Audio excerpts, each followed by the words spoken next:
ఈరోజు జగన్మోహన్ రెడ్డి గారు బీజేపీకి దత్తపుత్రుడిగా మారిపోయాడు. ఎప్పుడైతే ఆయన ముఖ్యమంత్రి అయ్యాడో అప్పటి నుంచి దత్తపుత్రుడిగా మారిపోయారు. నిజానికి ఈ రోజు వరకు కూడా జగన్మోహన్ రెడ్డి గారు బీజేపీకి అండగానే నిలబడ్డారు. అదే బీజేపీ పార్టీని రాజశేఖర రెడ్డి గారు ప్రతి సందర్భంలోనూ వ్యతిరేకించారు. ఎందుకంటే అది ఒక మతతత్వ పార్టీ కాబట్టి మతం పేరుతో చిచ్చు పెట్టాలి, ఆ మంటలో చలిగాచుకోవాలి, ఇదే బీజేపీ సిద్ధాంతం. కానీ జగన్మోహన్ రెడ్డి గారు బీజేపీకి అక్రమంగా పొత్తు పెట్టుకున్నారు. చంద్రబాబు గారు అయితే కూటమి కట్టారు. సరే, కూటమి కట్టారు కాబట్టి బహిరంగంగా కట్టారు కాబట్టి ప్రజలకు కనీసం అది అర్థమైనా అవుతుంది. జగన్మోహన్ రెడ్డి గారిది అక్రమ పొత్తు కాబట్టి అసలు అది కనిపించను కూడా కనిపించదు. కానీ బీజేపీకి జగన్మోహన్ రెడ్డి గాని వైసీపీ పార్టీ నాయకులు గాని షర్మిల చేసిన వ్యాఖ్యలకు ఖచ్చితంగా సమాధానం చెప్పాలి. అవి షర్మిల కోసం కాకపోయినా సాధారణ ప్రజల మదిలో కూడా మెదులుతున్నటువంటి ప్రశ్నలు అవి.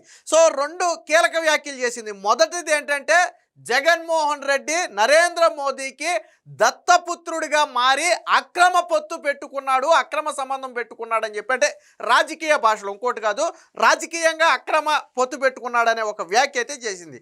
ఇది బహిరంగ సత్యం. ఎందుకంటే 2019 ఎన్నికల్లో కేంద్రం మెడలు వంచి ప్రత్యేక హోదా తెస్తానన్న జగన్మోహన్ రెడ్డి నరేంద్ర మోదీ రాగానే ఆయన కాళ్ల మీద పడ్డాడు. తొలి పర్యటనలోనే ఆయన కాళ్ల మీద పడ్డాడు. ఆయన మెడలు వంచుతానని చెప్పి ఈయన నడుము వంచాడు. సరే, అది ఓకే, పక్కన పెడదాం.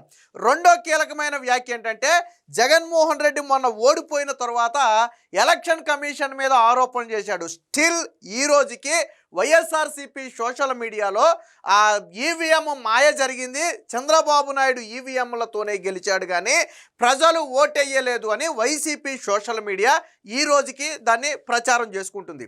సో జగన్మోహన్ రెడ్డి ప్రమేయం లేకుండా జగన్మోహన్ రెడ్డి